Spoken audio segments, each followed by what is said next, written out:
Muy bien, ¿cómo están? Una vez más continuando con nuestro video, este video número 18. Vamos a hablar sobre la salida de Israel de Egipto. Vimos cómo el pueblo de Israel, estaba ya en Egipto, eran esclavos. Moisés fue rescatado de las aguas, por eso le pusieron el nombre Moisés. Moisés quiso defender, quiso libertar a su pueblo, no lo hizo, y ahora, Moisés escapa a tierras de Madián, ya de 40 años aproximadamente, y allá, él vive como pastor de ovejas ya de su suegro Jetro. Pasan aproximadamente 40 años y él ve una visión, una zarza que se quemaba pero no se consumía. Y él va a ver esa visión y ahí estaba Dios, ¿no? Y le dice, quita tu calzado porque el lugar donde tú estás es tierra santa. Entonces Moisés no quiso mirar a Dios, dice, porque, tuvo temor. Porque, dice así también las escrituras, que no hay hombre que viva, que mire a Dios y viva para contarlo, ¿no? Entonces, Moisés estuvo realmente en este momento emocionado, se puede decir, un momento maravilloso de hablar con Dios, y Dios le dijo que iba a enviar a su pueblo, lo iba a enviar a su pueblo para que lo saque de la esclavitud, para que lo saque de Egipto, porque eso era lo que había prometido Dios a Abraham, Isaac y a Jacob. Les había dicho también que su descendencia iba a morar en tierra ajena 400 años, iban a ser siervos, esclavos allí, pero yo los sacaré con mano fuerte, dice, ¿no? Entonces Moisés escucha a Dios que vaya, que lo iba a enviar para sacar a su pueblo, y ahora Moisés le dice, ¿no? Pues yo no puedo, soy de poco hablar, y entonces lo va a enviar con Aarón, y va a hacer algunas señales, ¿no? Y estas señales tenían que ver con, la vara que él tenía, que se hizo culebra, y también su mano cuando entró dentro de su ropa y sacó y estaba como lepra, ¿no? La volvió a meter y se volvió igual. Entonces, todo esto como señal para que él vaya.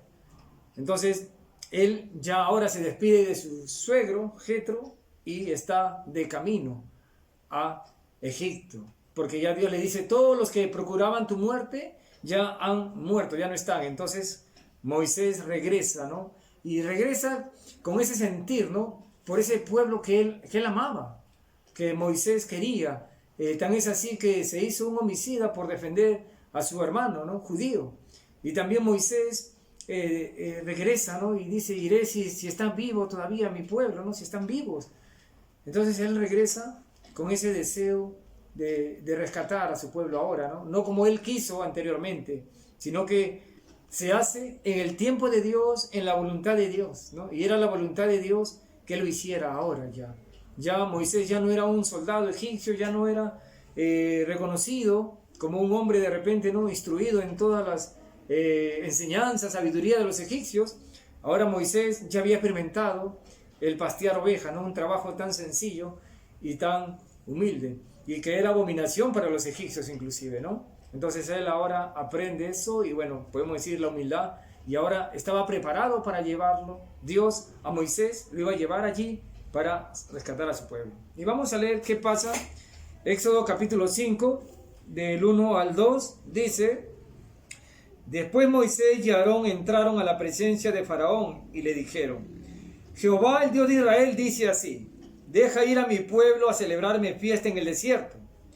Y Faraón respondió: ¿quién es Jehová para que yo oiga su voz y deje ir a Israel? Yo no conozco a Jehová, ni tampoco dejaré ir a Israel. Moisés y Aarón entraron a la presencia de Faraón y le dijeron: deja ir, Jehová dice que dejes ir al pueblo, va a ofrecer sacrificios. Y el Faraón dice: ¿quién es Jehová?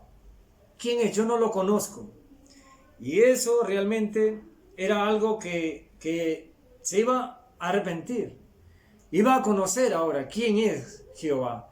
Lamentablemente, hoy en día también hay muchas personas que no conocen quién es Jehová.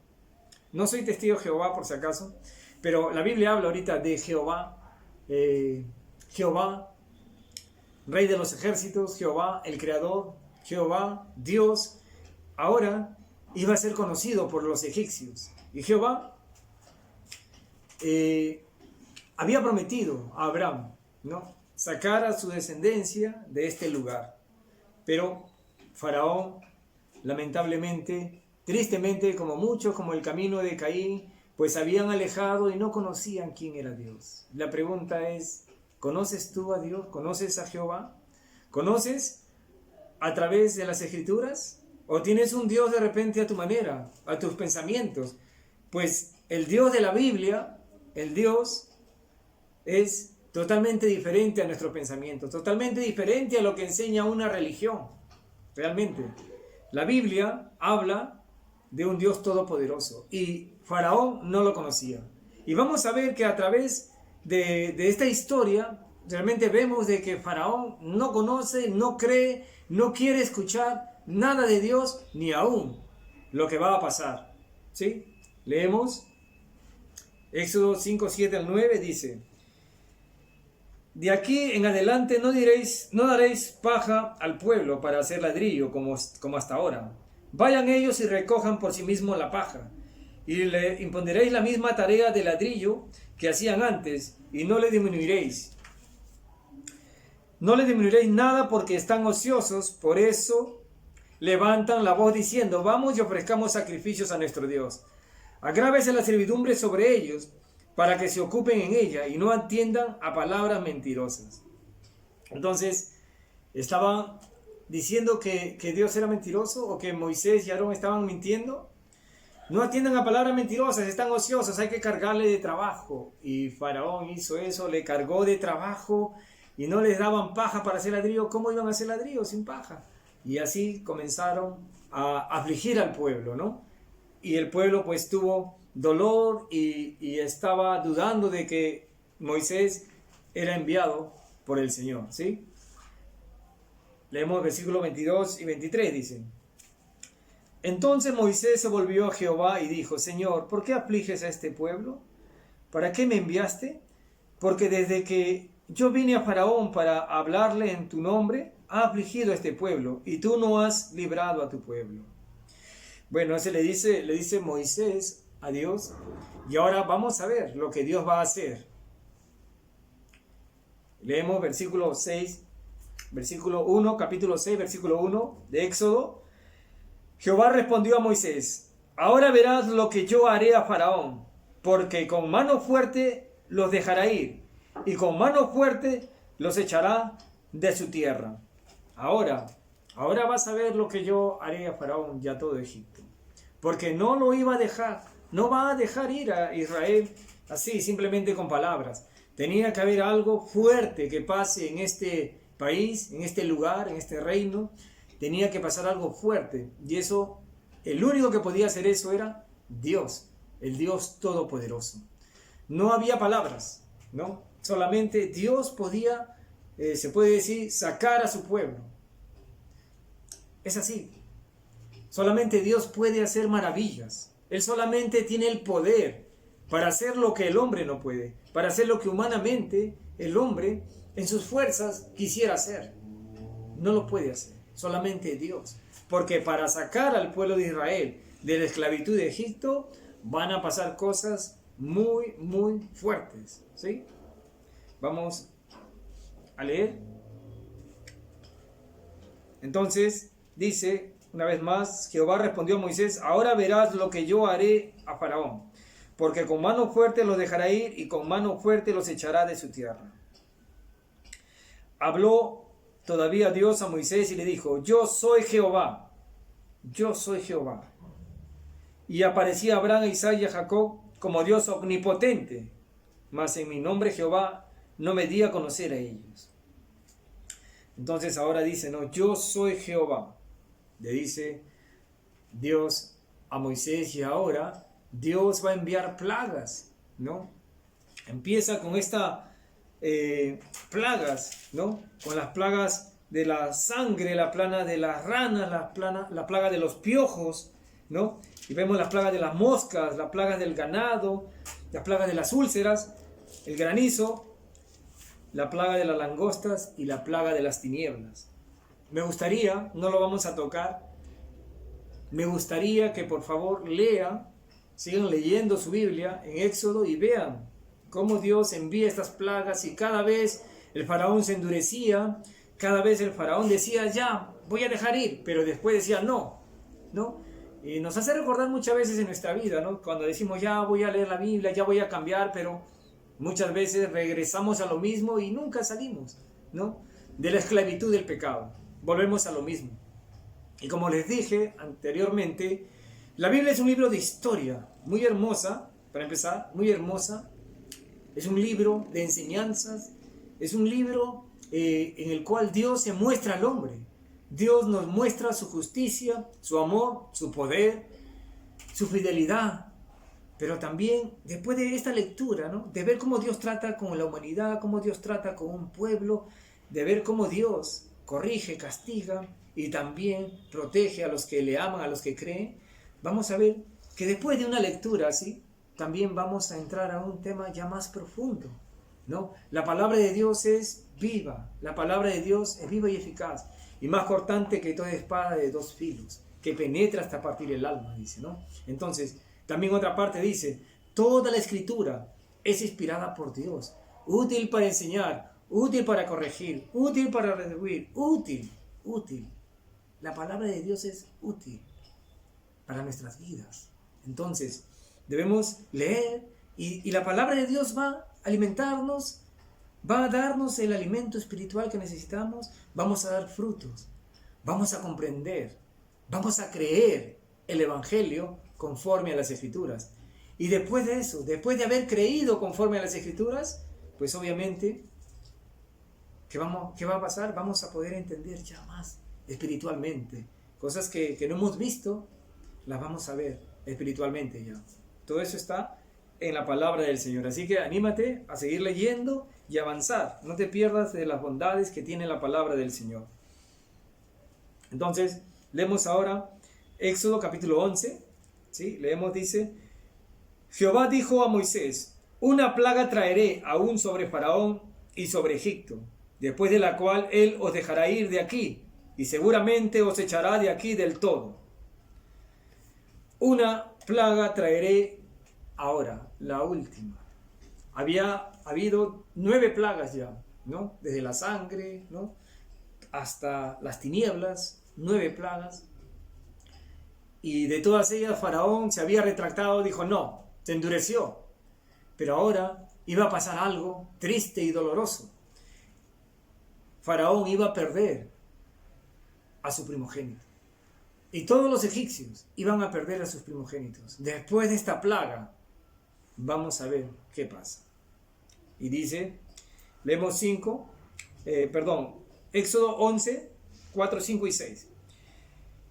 Y mira todo primogénito en tierra de Egipto, desde el primogénito de Faraón que se sienta en su trono, hasta el primogénito de la sierva que está tras el molino, y todo primogénito de la bestia. Dice, versículo 4 empezamos. Dijo pues Moisés, Jehová ha dicho así, a la medianoche yo saldré por en medio de Egipto, y morirá todo primogénito en la tierra de Egipto, desde el primogénito de Faraón que se sienta en su trono, hasta el primogénito de la sierva que está tras el molino, y todo primogénito de las bestias. Y habrá gran clamor por toda la tierra de Egipto, cual nunca hubo ni jamás habrá. Entonces, ¿qué dijo Dios a Moisés? A medianoche yo saldré por el medio de Egipto y morirá todo primogénito. Dios iba a hacer justicia en los primogénitos de Egipto. Pero iba a haber una diferencia. Leemos ahora Éxodo 12, versículo 3 al 7, dice, hablad a toda la congregación de Israel, diciendo, en el 10 de este mes tómese cada uno un cordero según las familias de los padres, un cordero por familia. Mas si la familia fuere tan pequeña que no baste para comer el cordero, entonces él y su vecino inmediato A su casa tomará uno según el número de las personas. Conforme al comer de cada hombre haréis la cuenta sobre el cordero. El animal será sin defecto, macho de 1 año lo tomaréis de las ovejas o de las cabras, y lo guardaréis hasta el día 14 de este mes, y lo inmolará toda la congregación del pueblo de Israel entre las 2 tardes. Y tomarán de la sangre, y la pondrán en los 2 postes, y en el dintel de las casas en que lo han de comer. Entonces, Dios iba a hacer diferencia entre los judíos y los egipcios. Dios les dice que tomen un cordero, que lo tenían que comer. Y la sangre de este cordero tenían que poner en el dintel y en los postes de la casa donde lo habían de comer. ¿Por qué? Vamos a ver. Versículos 12 y 13 del capítulo 12 de Éxodo. Versículos 12 y 13 dice: Pues yo pasaré aquella noche por la tierra de Egipto, y heriré a todo primogénito en la tierra de Egipto, así de los hombres como de las bestias, y ejecutaré mis juicios en todos los dioses de Egipto, yo Jehová. Y la sangre os será por señal en las casas donde vosotros estéis, y veré la sangre, y pasaré de vosotros, y no habrá en vosotros plaga de mortandad cuando hiera la tierra de Egipto. Entonces, el Señor había ordenado que tenían que poner la sangre de ese cordero que iban a comer, el cual era llamado la Pascua, el cordero de la Pascua. Esa sangre tenía que estar en los postes y en los dinteles. En el dintel y en los postes, perdón. Y toda persona, toda familia, tenía que estar dentro de esa puerta y comer allí, con su familia. Y esa sangre iba a ser por señal, en el dintel y en los postes, por señal de que habían hecho la voluntad del Señor, que estaban obedeciendo a Dios, que estaban comiendo el cordero de la Pascua y que realmente creían en lo que Dios iba a hacer, iba a ejecutar a todo primogénito. Si los judíos no hubieran hecho esto, hubiera muerto un primogénito allí, de los judíos. Si los egipcios, uno de ellos creyó y puso sangre en el dintel de los postes, no murió su primogénito. No lo dice acá. Pero la oportunidad es para todos. La oportunidad es para que todo el mundo crea. Y eso pasó. Dios le dijo así a los judíos. Los judíos hicieron tal cual como Dios les había dicho. Y obviamente todo extranjero que puso en su corazón también lo hizo. Entonces pasó, dice el ángel, iba a dar muerte a todos. Si no veía la sangre del pacto, si no veía esa sangre en ese dintel, pues entraba el heridor y moría el primogénito. Solamente Dios puede hacer el camino de rescate, de salvación. Nadie pudo interferir ni decir, no, de esta manera, así nos vamos a salvar. No, mira, no hay que poner la sangre de repente solamente en los postes, no en el dintel. O solamente hay que ponerla en el dintel y no en los postes. ¿Hubiera Dios permitido eso? No. Se hace tal cual como Dios lo había ordenado. De repente, no, el cordero no, vamos a hacer otro. No, tal cual como había dicho, el cordero. Entonces, Dios establece las pautas, Dios establece el camino, Dios da la orden, cómo el hombre se tiene que salvar. No lo puede hacer cualquier persona, no lo puede hacer una religión. Una religión no tiene la autoridad, por más antigua que sea, por más numerosa que sea. No tiene la autoridad de poner el camino de salvación. Quien tiene la autoridad es Dios, y Dios lo dice a través de las Escrituras. Obviamente, estamos hablando de una historia, y esa historia tiene un contexto, y la salvación de esos primogénitos dependía de que ellos obedezcan. Sangre en el dintel y sangre en los postes, el cordero inmolado y comido, y todo dentro de esa puerta. Solamente así podía rescatarse al primogénito. Entonces, tenemos que entender esto, cómo Dios nos está enseñando su carácter, cómo Dios nos está mostrando que así se salvaron los primogénitos. Y así nos va a mostrar más adelante también, ya en la venida de Cristo, cómo hizo Dios para salvarnos a nosotros. ¿Con qué sangre? Y lo vamos a ver. Y te lo adelanto, fue con la sangre de Cristo que nos salvó.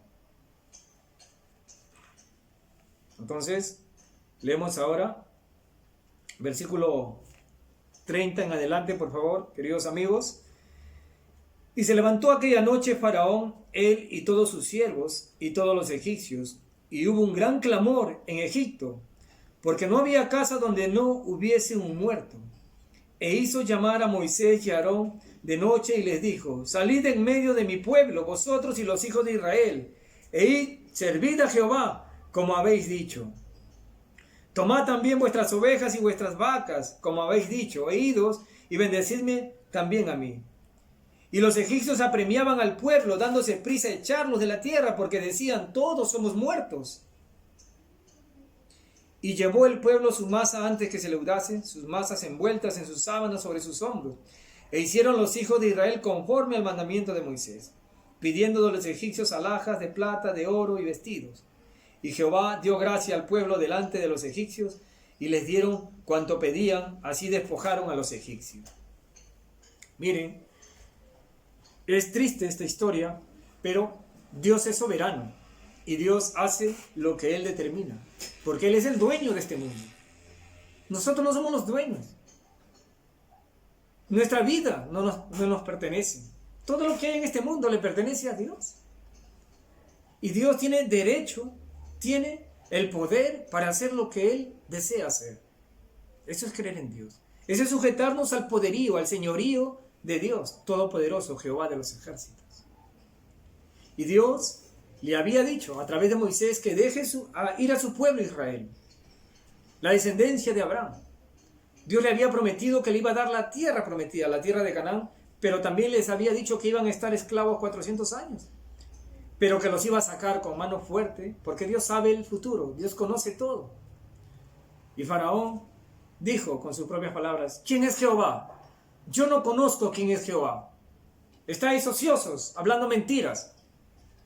Miren el corazón de Faraón, alejado de Dios totalmente, sin saber quién era Dios, quién era Jehová de los ejércitos, el creador del universo.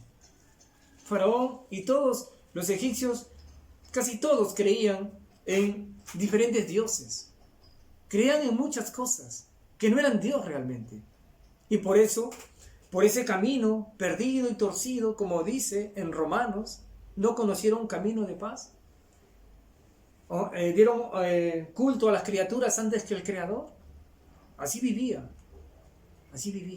Vamos a leer esta porción rapidito, por favor, en Romanos. Ya avanzando un poquito, estamos introduciendo. Miren, Romanos capítulo 1, versículo 18 dice: porque la ira de Dios se revela desde el cielo contra toda impiedad e injusticia de los hombres, que detienen con injusticia la verdad. Porque lo que de Dios se conoce les es manifiesto, pues Dios se lo manifestó. Porque las cosas invisibles de Él, su eterno poder y deidad, se hacen claramente visibles desde la creación del mundo, siendo entendidas por medio de las cosas hechas, de modo que no tienen excusa. Pues habiendo conocido a Dios, no le glorificaron como a Dios, sino que se envanecieron en sus razonamientos, y su necio corazón fue entenebrecido. Profesando ser sabios, se hicieron necios, y cambiaron la gloria del Dios incorruptible en semejanza de imagen de hombre corruptible, de aves, de cuadrúpedos y de reptiles, por lo cual también Dios los entregó a la inmundicia en las concupiscencias de sus corazones, de modo que deshonraron entre sí sus propios cuerpos, ya que cambiaron la verdad de Dios por la mentira, honrando y dando culto a las criaturas antes que al Creador, el cual es bendito por los siglos de los siglos. Amén. Por esto Dios los entregó a pasiones vergonzosas, pues aún sus mujeres cambiaron el uso natural por el que es contra naturaleza. De igual modo también los hombres, dejando el uso natural de la mujer, se encendieron en su lascivia unos con otros, cometiendo hechos vergonzosos hombres con hombres, y recibiendo en sí mismo la retribución debida a su extravío. Y como ellos no aprobaron tener en cuenta a Dios, Dios los entregó a una mente reprobada para hacer cosas que no conviene, estando atestados de toda injusticia, fornicación, perversidad, avaricia, maldad, llenos de envidia, homicidios, contiendas y engaños, y malignidades, murmuradores, detractores, aborrecedores de Dios, injuriosos, soberbios, altivos, inventores de males, desobedientes a los padres, necios, desleales, sin afecto natural, implacables, sin misericordia, quienes habiendo entendido el juicio de Dios, que los que practican tales cosas son dignos de muerte, no solo las hacen, sino que también se complacen con los que las practican. ¿Te hace recordar algo? Bueno, este mundo está así, nuestra vida en muchos ha sido así, de todo el mundo prácticamente, y ahora vemos los egipcios. Faraón vivía en esta situación. El mundo antiguo, el mundo donde estaba Noé, también vivía así. Sodoma y Gomorra, ni qué hablar. Entonces, ahora Faraón, viviendo su propia costumbre, sus propios deseos, sus propios dioses, estaba sufriendo las consecuencias. ¿Quién es Dios? ¿Quién es Jehová? Yo no lo conozco. Lamentablemente, sus palabras iban a ser, bueno, muy tristes al final, reconocer quién es Dios. Tuvo que pasar por 10 pruebas. Las 9 destruyó casi todo Egipto. Y se ensoberbeció, se puede decir, ¿no? Él no quiso. Lleno de soberbia, lleno de pensamientos negativos, Faraón no quiso. ¿Quién es Jehová? Yo no lo conozco. Podemos ser así, como Faraón. ¿Quién es Jehová? No lo conozco. Cuidado, conócelo a través de las Escrituras. Y lo último que pudo haber pasado Faraón y todo Egipto para que deje ir a su pueblo era que mueran sus primogénitos. Solamente así, muriendo, Dios haciendo juicio allí, solamente así dijeron, váyanse, todos somos muertos. Ahora tuvieron temor, ahora sí, que se vaya. Y Dios hizo misericordia con su pueblo Israel. Porque Israel también era pecador, todo el pueblo era pecador, y lo vamos a ver más adelante. Pero Dios cumple su promesa. Incondicionalmente, de quien sea la persona, Dios cumple su promesa. Y le estaba cumpliendo la promesa a Abraham, Isaac y a Jacob, que iba a rescatar a su pueblo. Vamos a ver si se lo merecía. Nadie se merece nada, pero Dios cumple su promesa, a pesar que no lo merecemos. Y el pueblo de Israel no se merecía tampoco, pero lo sacó porque Dios cumple. Y lo sacó con mano poderosa. E hizo que recordasen este día de la Pascua, de esa sangre en el dintel y en los postes. Dios le dijo que eso lo recuerden para siempre, porque de eso va a tratar más adelante la historia de la venida de su Hijo, el Señor Jesucristo, el Cordero de Dios que quita el pecado del mundo. Y así como ese Cordero tuvo instrucciones específicas para que los primogénitos fueran salvados, no murieran, así también Dios tiene instrucciones específicas para con su Cordero, su Hijo, el Señor Jesucristo. ¿Cómo vamos a creer? Muy bien, gracias. Disculpen la interrupción. Ya saben ustedes por qué. Estamos en pandemia y las personas están, trabajando. Que Dios los bendiga. También, queridos amigos, por favor, si quieren ya seguir avanzando, ya está terminado en podcast, en Spotify. Pueden buscar Wilfredo Micheni Nahuanca Santos. Reflexiones se llama el podcast, Reflexiones, ¿ya? Y allí ya pueden estar avanzando hasta llegar al número 45 y ya estoy haciendo otros podcasts más, ya pequeños, cortos, para seguir avanzando en esta obra digital, podemos llamarle, en este, se puede decir, trabajo espiritual, en el tiempo de esta pandemia que estamos viviendo, ¿sí? Dios los bendiga y nos vemos en el próximo video.